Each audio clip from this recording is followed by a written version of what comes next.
मनीष कश्यप ने वो क्षमता जरूर दिया है बिहार, झारखंड, उत्तर प्रदेश के युवाओं को कि एक माइक पकड़ करके एक 10,000 का फोन से कम अपना बात जो है वो हर एक लोगों के बीच में पहुंचा सकता है। और क्योंकि हमको नहीं लगता है कि एक स्वतंत्र पत्रकार पे कभी भी एनएसए लगना चाहिए। ई कौन इंडिपेंडेंस दिया है हमारे देश में कि कोई एगो आम लड़का जो है, एक आर्मी का लड़का है, किसान का लड़का है, प्राइवेट नौकरी वाले का लड़का है, गार्ड का लड़का है, वो नेता नहीं बन सकता है। मनीष कश्यप जो है यूट्यूबर नहीं है, एक राजनीतिक से जुड़ा हुआ है, तो आप उसमें क्या विचार? कपिल सिब्बल खुद वकील नहीं है, वो भी एक राजनेता है। तो नमस्कार, फिर बार स्वागत है देवघर तक न्यूज़ में। अभी हमारे साथ है खबरें अड्डा के फाउंडर रमनीक जी। इनसे हम लोग बातें करेंगे जो अभी सोशल मीडिया में चल रहे मनीष कश्यप को लेकर और भी मुद्दे को लेकर अभी बातें करेंगे। सबसे पहले तो भैया आपका स्वागत है। बहुत बहुत धन्यवाद आपका पोर्टल देवघर तक का कि आप जो है हमारा बात को, हमारे विचार को और लोगों तक पहुंचाइएगा। बहुत बहुत धन्यवाद। सबसे पहले तो भैया जो मनीष कश्यप जो एनएसए लगा है उन पर आपका क्या विचार है? उस पर एकदम खुल के हम अपना विचार रखे हैं। आप भी देखे होंगे 40-41 वीडियो किए हैं और हमारा जो विचार है वो लोगों के बीच में है। हम इस बार आपका विचार जानना चाहते हैं क्योंकि एज ए मीडिया पर्सन आप भी बहुत इंडिपेंडेंट हैं और वैसे ही स्वतंत्र पत्रकारिता करते हैं जैसे कि त्रिपुरारी तिवारी और मनीष कश्यप करते थे। तो इस बार आपका क्या विचार है, आप ज़रा हमको बताइए। तो मेरे विचार में तो उनसे जो एनएसए उन पर लगाया गया है, खासकर उन्हें पार्टिकुलर जो क्योंकि अमर उजाला ऐसे तमाम मीडिया जो चलाया गया था तमिलनाडु मामले में, उसी के लिए उन पर एनएसए लगाया गया, जो कि एक पार्टिकुलर पर्सन पर एनएसए लगाया गया है मनीष कश्यप को लेकर, ये कहीं ना कहीं गलत है। बस वही से मेरा भी विचार है। तो आपका हमको लगता है कि एक स्वतंत्र पत्रकार पे कम से कम माने एनएसए तो नहीं ही लगना चाहिए। एक स्वतंत्र पत्रकार से एक राष्ट्र को, एक राज्य विशेष को कम से कम ऐसा नहीं लगना चाहिए कि खतरा है, क्योंकि वो आदमी बम बनाता नहीं है, ऐसा जहर घोलता नहीं है कि लोग जो है मर्डर करने लगा। क्योंकि मैं यहाँ पे ये पॉइंट करना चाहूँगा, आप हाईलाइट में इसको लगाइएगा कि तमिलनाडु प्रकरण जब केस जो है वो कोर्ट में पहुंचता है तो वहाँ के वकील कहते हैं कि एक भी मौत नहीं हुई है, लेकिन मनीष कश्यप पे एनएसए इसलिए लगाया जाता है कि कहा गया है कि इसके बात के कारण, इसके बोलने के कारण कई एक मौतें हो गई है। एक ऐसा दोहरा चरित्र है, हमको नहीं समझ आ रहा है, मतलब पर्सनली हमको नहीं आ रहा है। आपको आ रहा होगा तो बताइए। कहने का मतलब यह है कि हमको नहीं लगता है कि एक स्वतंत्र पत्रकार पे कभी भी एनएसए लगना चाहिए, क्योंकि कम से कम राइट टू स्पीच तो लोगों के बीच में है ही। एक कॉन्स्टिट्यूशन जो है हमारा इस चीज़ का देता है हमको इंडिपेंडेंस। जैसे सुप्रीम कोर्ट में भी ये मामला गया था, वहाँ पर एक कपिल सिब्बल जी वहाँ पर जो वकील थे वो बोले कि मनीष कश्यप जो है यूट्यूबर नहीं है, एक राजनीतिक से जुड़ा हुआ है। तो आप उसमें क्या विचार? कपिल सिब्बल खुद वकील नहीं है, वो भी एक राजनेता है। इसको भी हाईलाइट में लगा दीजिएगा। कपिल सिब्बल जो है वो राज्यसभा से सांसद रह चुके हैं, पहले सपा में थे, फिर कांग्रेस में गए हैं, वो भी वकील नहीं है, वो भी राजनेता हैं। तो अगर माने ई कौन इंडिपेंडेंस दिया है हमारे देश में कि कोई एगो आम लड़का जो है, एक आर्मी का लड़का है, एक किसान का लड़का है, एक प्राइवेट नौकरी वाले का लड़का है, एक गार्ड का लड़का है, वो नेता नहीं बन सकता है। माने ई इंडिपेंडेंस कौन दिया है? अगर वो मीडिया पर्सन है तो वो सवाल कर सकते हैं, अगर उनको लोग नेता समझ रहा है तो वो मीडिया पर्सन से पहले नेता थे। नेतागिरी कर क्या दिक्कत है भाई? अगर कोई आदमी जो है रोजगार के ऊपर सवाल कर रहा है, तंगी के ऊपर सवाल कर रहा है, बिहारी का बात कर रहा है, बिहार का बात कर रहा है, ब्रांड बिहार चला रहा है, 100 लोग जो बड़ा बड़ा है उसको जोड़ रहा है, फुटपाथ पे जाके 1000 रुपया उस लड़के को दे रहा है जो 1000 रुपया का नोट नहीं जीवन में देखा है, माने 1000 रुपया का नोट तो बंद हो गया है, 2000 दे रहा है जो कभी देखा नहीं है। तो मैंने क्यों कोई और कहे नहीं नेता बन सकता है? हम तो कहते हैं आप शिक्षित हैं, आप भी चुनाव लड़िए, आप भी नेता बनिए, हमको मौका मिलेगा हम भी नेता। हर शिक्षित लोगों को नेता बन जाना चाहिए हमारे हिसाब से। ऐसे कानून तो जो है वो अंगूठा छाप को भी दिया है इंडिपेंडेंस की नेता बन सकता है। हमारा संविधान जो है ये इंडिपेंडेंस देता है लोगों को कि कोई भी माने अंगूठा छाप आदमी भी नेता बन सकता है। उसका उपज भी 2-4 को मुख्यमंत्री आपके बिहार में, माने हमारे बिहार में या झारखंड में रहे हैं।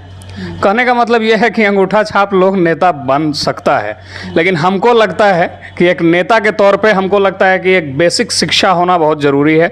और यही कारण है कि हम चाहते हैं कि हर वो युवा जिसके अंदर शिक्षा उसके रग में दौड़ता है, वो पढ़ा लिखा है, उस सब को नेता बन जाना चाहिए।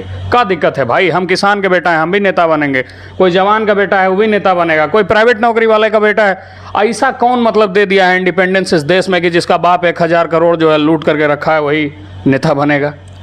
अच्छा, मनीष कश्यप को लेकर अभी देख रहे हैं कि तमाम जगह पर उसके आंदोलन कर रहा है। जैसे बेतिया में भी कुछ दिन पहले हुआ था। कई लोग कह रहे हैं कि वहाँ पर कहीं ना कहीं लोग जो है जो वहाँ पर आंदोलन करवा रहे हैं, कहीं ना कहीं लोग वहाँ पर चेहरा चमकाने के लिए ये आंदोलन कर रहे हैं। इसमें आप लोग क्या कहना चाहेंगे? हम यही कहना चाहेंगे कि जो इस बात पे चेहरा चमकाना चाह रहे हैं वो बहुत बढ़िया बात है। आप अगर वीडियो कर रहे हैं तो आपको भी लगता होगा कि आप भी लाख लोगों तक पहुँचे।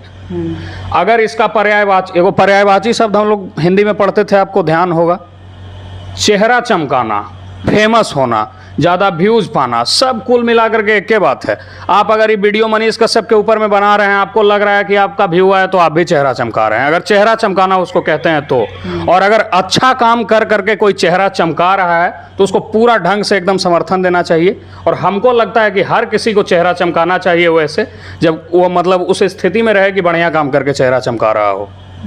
अच्छा, कहीं ना कहीं जो एनएसए मनीष कश्यप ऊपर लगाया गया है, तेजस्वी यादव जैसे वो पहले भी मनीष कश्यप बोले थे कि अगर हम जेल गए तो 180 दिन में सरकार गिरा देंगे। कहीं ना कहीं उसी को लेकर ये एनएसए सब नहीं लगाया, अब नहीं लगाया। देखिए, मनीष कश्यप जो बोले हैं कि 180 दिन के अंदर सरकार गिरा देंगे, अनडाउटेडली थोड़ा बड़बोलापन है। हम मान रहे हैं कि उनकी ये गलती है, अनडाउटेडली गलती है, इसमें कोई दो मत नहीं है।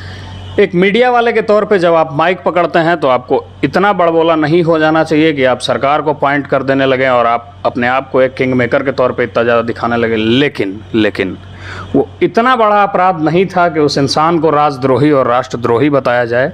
ये भी साथ में मतलब ऐड कर लेना है। मनीष कश्यप कभी हाल फिलहाल में उसके कजन भाई मिलने गए थे। उनने बताया कि जब उसका स्थिति जब हमने देखा तो वो दोनों जब आमने सामने जब मिले तो दोनों रोने लगे। और उनके कजन भाई का मैंने इंटरव्यू देखा तो उन्हें बोले कि उसके खाने में ये सांभर देता भी है तो पूरा पानी की तरह देता है। कहीं ना कहीं वो बिहार को याद कर रहा है, बिहार के जनता को याद कर रहा है। जिस तरह से वो बिहार के लोगों के लिए सपोर्ट किया, आज आप देखते हैं कि इतना लोग उनको सपोर्ट में भी कर रहे हैं मनीष कश्यप को लेकर। व्यक्तिगत विचार है। जिनको लग रहा है कि करना चाहिए कर ही रहे हैं। हम जैसा लोग जो आज तक मनीष कश्यप से मिला नहीं है, कुछ हद तक दूर से बात रहा है। मैंने एगो 20 साल का लड़का जो अभी तक मीडिया के सामने नहीं आया था, वो अपना एगो चैनल बना देता है। उसको जब महसूस होता है कि किसी मीडिया वाले को उसका ज़रूरत है, वो हम ही हैं। तो यही हमको लगता है कि मनीष कश्यप कमाया है। मनीष कश्यप ने वो क्षमता ज़रूर दिया है बिहार, झारखंड, उत्तर प्रदेश के युवाओं को कि एक माइक पकड़ करके एक 10,000 का फ़ोन से भी कम अपना बात जो है वो हर एक लोगों के बीच में पहुंचा सकता है। और इसके लिए अनडाउटेडली हमको लगता है कि मनीष कश्यप का माने हर किसी को वो करना चाहिए, सराहना करना चाहिए। क्योंकि ये हिम्मत हम लोग कितना भी कुछ कर लें, मनीष कश्यप नहीं दिया है। पहले से बहुत सारे डिजिटल पोर्टल होंगे, बहुत सारे नहीं थे, कुछ एक गिने चुने थे, लाइव सिटीज़ था और भी तमाम तरह का चैनल था। लेकिन ये हिम्मत कि एक सड़क किनारे खड़ा होकर के सदन तक अपना बात पहुंचा देता है एक ऐसा युवा जो कि बहुत बढ़िया स्थिति में नहीं है, जो विधायक का चुनाव लड़ करके सदन में जाकर के कुछ नहीं बोल सकता था, और वो भी माइक पकड़ करके अपना आवाज़ को कहीं भी एक 10,000 8,000 का फ़ोन से पहुंचा दे रहा है। ये देन है मनीष कश्यप की। अच्छा, जाते जाते मनीष कश्यप को लेकर आपको क्या कहना चाहेंगे? मनीष कश्यप को लेकर के हम यही कहना चाहेंगे कि उस इंसान के घर में खाने की कमी नहीं थी। कम से कम वो अपना एक मस्त लाइफस्टाइल तो मेंटेन कर ही सकता था एक इंजीनियर की नौकरी से। उस इंसान ने माइक इसलिए पकड़ा था कि हम आप जैसा लोग जो है वो खुल करके ज़िंदगी जी पाए, जो करना चाहता है वो कर पाए। लोगों के अंदर एक विचारधारा को डेवलप कर दिया कि कोई भी आदमी जो है एक सड़क पे जो खड़ा होकर के चिल्लाता है, कहने का मतलब है कि पहले कहता था लोग कि लालू ने वो हैसियत लोगों को दिया है कि एक आम आदमी का कीमत भी उतना ही है जितना देश के प्रधानमंत्री का है। वो लालू यादव स्पीच में बोले थे। मनीष कश्यप ने इतना हिम्मत जरूर एक आम लड़के को, आप जैसे आम लड़के को दिया है, हम जैसे लोगों को दिया है कि हम इस 10 बाई 10 के कमरे में बैठ करके जो बोल रहे हैं, इससे ये उम्मीद कर ले रहे हैं कि ये जो हम बोल रहे हैं ये विधायक तक, सांसद तक, किसी मुखिया तक, किसी जिला पार्षद तक, कभी कभी मुख्यमंत्री तक भी हम पहुंचा सकते हैं। तभी हमारे साथ है रमनीक जी। इन मनीष कश्यप को लेकर मैंने बातें की है, तो इनके बयान के बारे में आप लोग क्या सोचते हैं, कमेंट बॉक्स में अपना राय जरूर दीजिएगा। बाकी जो मनीष कश्यप के ऊपर जो एनएसए लगा है, उनके ऊपर जो एनएसए लगा इसके बारे में भी आप लोग क्या सोचते हैं, कमेंट बॉक्स में अपना राय जरूर दीजिएगा। बाकी मिलते हैं किसी नए प्रयास के साथ। जय हिंद, वंदे मातरम।